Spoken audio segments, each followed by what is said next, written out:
Hi everyone, my name is Tom Breca. I'm a painter, artist, drawer, I don't know, kind of an illustrator and cartoonist. I live in New Mexico, close to Albuquerque, a little town called Rio Rancho, kind of a suburb of Albuquerque, out of town. I like it. You're in my garage studio, which is always just packed full of paintings everywhere. I've got so many of them, but I want to just mention that I went to high school in Olympia Fields, grew up in Olympia Fields pretty much, and went to art school out east. It's a school called Swain School of Design in New Bedford. That's pretty much the area that my brother lives in. Lived out there for a few years. Went to school in Salzburg, Austria for a semester. I'll never forget it. I think about it all the time. And then finished at Southern Illinois University with 2 degrees, one in drawing and one in film production because I wanted to go into animation. Soon after that, in 1982, I moved to Santa Fe. And I lived there for almost 28 years and tried to make it as an artist. Worked in restaurants, played music, played jazz in clubs. I claimed to fame in Santa Fe. I tried the gallery scene. It wasn't quite for me. A lot of pristine artists coming from all over the world, competing with the local artists. So I investigated public art and managed to get several paintings all over New Mexico in public buildings. My favorite location is the Roswell County Courthouse. I have a large aspen painting. And pretty much my claim to fame as a painter, if you want to call it that, is a landscape painter. Although I love doing cartoons and people, I still do that. I call it my imagination painting when I'm just kind of painting out of my sketchbooks and constantly doing landscapes. I like doing flowers. I like doing people and, pretty much everything. I like doing chimpanzees and clowns. I mean, you name it. Let me see what else. Like I say, I've lived in Santa Fe for about 28 years, and I've lived in this Albuquerque area for about 13 years. So I've been here. I'm 64 years old, and trying to make it right now as a full-time artist. My last job I held for about 7-8 years, working with folks with disabilities. It was a fantastic job because it was at an art center. So we did everything: music, painting, drawing, clay. We had a performance area. I mean, it was a fantastic place. I worked with people that had Down syndrome and, autism, you name it. We had it. A lot of people in wheelchairs. It was quite the experience for sure. But COVID hit. I lost my job and told myself this is my chance to be a full-time artist, and I am. And it's been so rewarding. Fantastic. I'm going to show you just a couple little funny clips of my crazy studio because I have paintings everywhere. I hope you watch some of my time-lapse video on YouTube. I have a YouTube channel called Tom Studio, and got about 250 videos. And like they say on YouTube, like and subscribe. I could use some more subscribers. I hadn't had one in quite a while.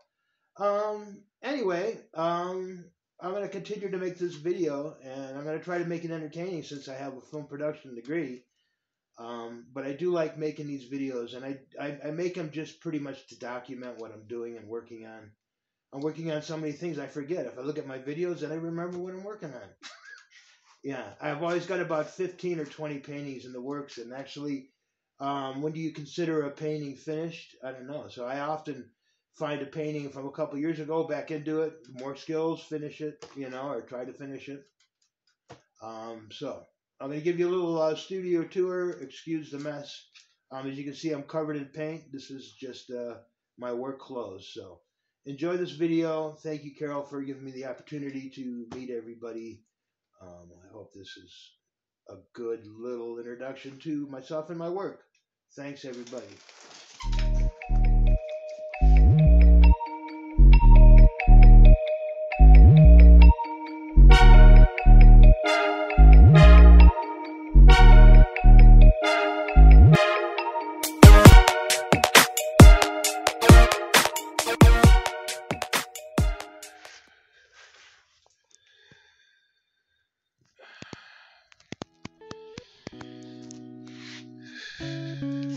I'm going to finish off this video with a little voiceover.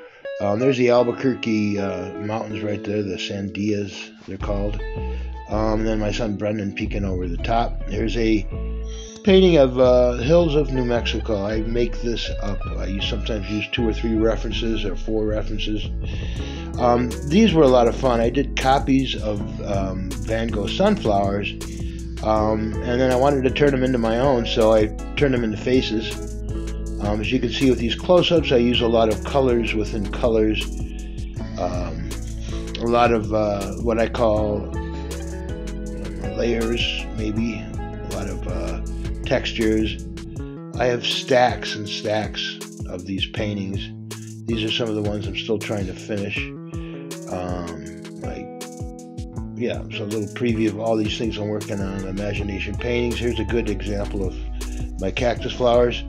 Here I am, I call it in my paper studio with my sketchbooks. I work on these sketchbooks every day for the last 2 years. I've gotten up in the morning, 5:30 in the morning, and I draw to about 9:30. And every single day, haven't missed a day yet, and it's really helped my drawing out a lot. I have about 50 of these sketchbooks.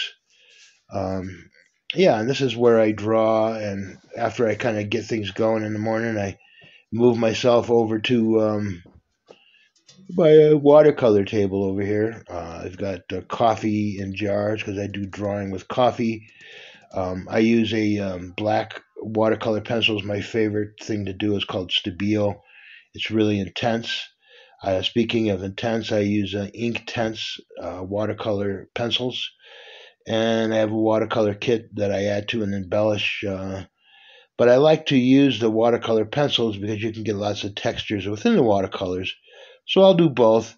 I haven't really delved into gouache or mixed media too much. I've thought about adding a little bit of white, but I'm pretty good at using the white of the paper. And I kind of do these as a warm-up for my lessons. I do private lessons. And if a student wants to do an image, I'll do a watercolor first, like that Thanksgiving dinner. Things that I would never choose, like that last one of the house to paint. And I consider it a challenge. Whatever they want, I'll paint them with them. But I do this, like I say, as a warm-up, and I also do it for my own watercolors, too. That clown girl, that was chosen by somebody. Stan Getz, of course, my own. Here's a landscape that was chosen by a student. More landscapes in watercolors. But my favorites are these crazy ones. I really like using my imagination, and it's been, here's a good imagination drawing. But anyway, I hope you've enjoyed this video. This is just about it, and I'm going to sign off. There's some ladies over there. Look at there. And have a great day. I hope you've enjoyed this video.